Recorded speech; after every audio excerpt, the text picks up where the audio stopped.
नमस्कार। तनु की आवाज़ चैनल में आपका स्वागत है। हमारी आज की कहानी है आम का पेड़। मैं साल में कम से कम 2 या 3 बार अपने पैतृक गांव ज़रूर जाता था। मुझे गांव का परिवेश हमेशा आकर्षित करता था। इस कारण मैं अपने बच्चों को भी कभी कभी साथ ले जाता था। गांव वाले घर में मेरे ताई ताऊजी और माँ पिताजी रहते थे। बाकी के हम सारे भाई बहन जो शहरों में बस गए थे, छुट्टियों के दौरान यहाँ उनके पास रहने आ जाते थे। हम ताऊजी और पिताजी से भी हमारे साथ शहर चलने की जिद करते थे, पर वे हमारे साथ नहीं जाते। उनका कहना था कि गांव की मिट्टी की महक ही उनके लिए ऑक्सीजन है, इसके बिना वे नहीं रह सकते। गांव के शुद्ध खान पान और रहन सहन के कारण वे सभी इस उम्र में भी सेहतमंद थे। वे शहर नहीं आते तो हम ही यहाँ आते जाते रहते। वे हमारे आने पर घर की बहुत सारी चीज़ें बदल देते ताकि हमें गांव में कोई असुविधा ना हो। वे कभी कूलर, कभी गीजर, तो कभी हमारे लिए घर में वाटर प्यूरीफायर लगवा देते। पर इस बार वे बगीचे वाली जगह पर हमारे लिए नई सुख सुविधाओं वाले कमरे बनवा रहे थे। जब मैंने गांव वाले घर पहुंचकर पेड़ों को कटते हुए देखा तो दंग रह गया। कई पेड़ों के साथ मेरा बहुत प्रिय आम का पेड़ भी कटने वाला था। तभी मैं आ गया और मैंने ताऊजी से पूछा, ताऊजी आप पेड़ क्यों कटवा रहे हैं? बेटा, तुम लोगों को छोटे छोटे कमरों में दिक्कत होती है और जब तुम सब इकट्ठा यहाँ आते हो तब तुम लोगों को कमरे भी कम पड़ जाते हैं। शहर में तुम सबको अलग अलग कमरों में रहने की आदत है, इसीलिए तुम लोगों के लिए और कमरे बनवा रहे हैं। पर ताऊजी, हम यहाँ कितने दिनों के लिए आते हैं?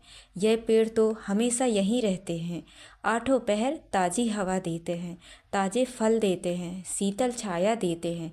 आपको याद है मेरे 5वें जन्मदिन पर आपने ही मुझसे यहाँ यह आम का पेड़ यह कहकर लगवाया था कि तुम भी इस पेड़ की तरह बढ़ना और इस पेड़ की तरह सदा सबका मंगल करना। यह कहता हुआ मैं उदास हो गया तो ताऊजी बोले, बेटा तुम सबको असुविधा ना हो इसीलिए हम यहाँ से पेड़ कटवा कर कमरे बनवा रहे थे। मुझे क्या पता था कि तुम्हारा आज भी इस आम के पेड़ से वही बचपन वाला लगाव है।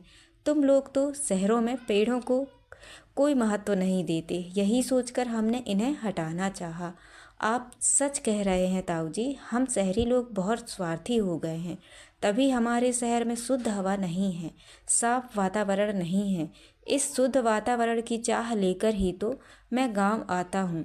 गांव से भी अगर यह हरियाली चली गई तो फिर हम शुद्ध वातावरण के लिए कहाँ जाएंगे? तभी पास खड़े पिताजी बोले, अभी भी कुछ नहीं बिगड़ा, रुकवा दो काम और बचा लो अपना आम। मैं खुश होकर बोला, जी पिताजी, हम यहाँ एक साथ इन्हीं पहले से बने कमरों में रह लेंगे, मगर इन पेड़ों को नहीं कटने देंगे।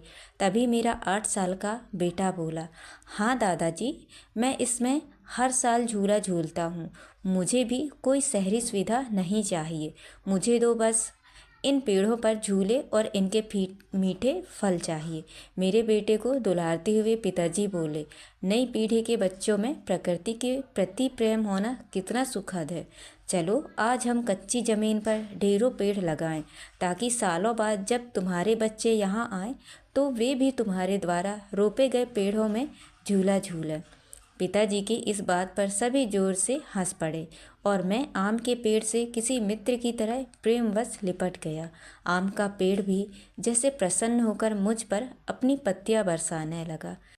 तो दोस्तों, ये कहानी आपको कैसी लगी? लाइक और कमेंट करके ज़रूर बताएं और चैनल को सब्सक्राइब करना ना भूलें। तो मिलते हैं अगली कहानी में। बहुत बहुत धन्यवाद।